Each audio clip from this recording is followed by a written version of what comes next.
இன்றைய தேவ வார்த்தை ஏசாயா 49 அதிகாரம் 16 வசனம். இதோ என் உள்ளங்கைகளில் உன்னை வரைந்திருக்கிறேன், உன் மதில்கள் எப்போதும் என் முள் இருக்கிறது. ஆமேன். இந்த வசனத்தின் மூலம் ஏசாயா தீர்க்கதரிசி தன் ஜனங்களுக்கு கர்த்தர் அளிக்கும் ஆறுதலை கூறுகிறார். தாய் தன் பாலகனை மறந்தாலும் தேவன் தம்முடைய ஜனங்களை ஒருபோதும் மறைப்பதில்லை. அவருடைய உள்ளங்கைகளில் நம்மை வரைந்திருக்கிறார். உள்ளங்கை என்றால் நாம் தேவனுக்கு மிகவும் வேண்டியவர்கள். அவர் எப்போதும் நம்மை நினைத்து கொண்டிருக்கிறார். நம்முடைய வாழ்க்கையில் நடக்கும் போராட்டங்கள், கண்ணீர், பிரச்சனைகள் எல்லாம் அவருக்கு தெரியும்.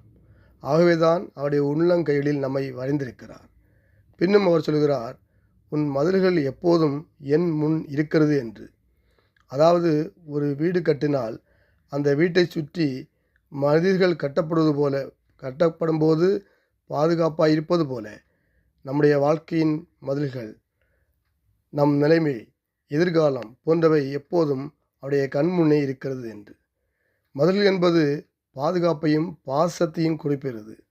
இன்று நாம் தெரிந்து கொள்ள வேண்டியது, நாம் தனியாக இல்லை. தேவன் நம்மை மறந்து விடவில்லை. நாம் அவரோடு கூட இருக்கிறோம். அவர் கரங்களில் பாதுகாப்பாய் இருக்கிறோம் என்று.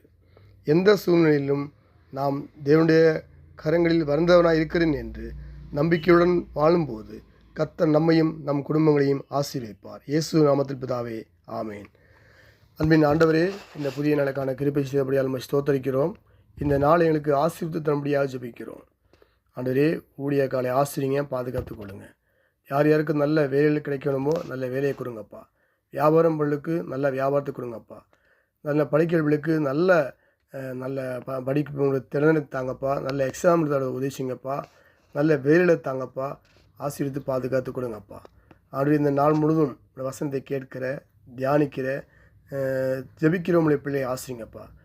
டீச்சர்ஸ் ஜெபிக்கிறங்க தாவே. ஆசிரியர்களை கத்தர் ஆசிரியர்களை ஜெபிக்கிறங்க தாவே.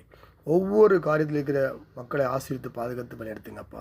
தேவையான சந்திங்க, இரத்த கோட்டைகளை முடிந்து பாதுகாத்து கொடுங்க. இயேசு கிறிஸ்து நாமத்தில் ஜெபிக்கிறோம் நல்ல பிதாவே, ஆமேன்.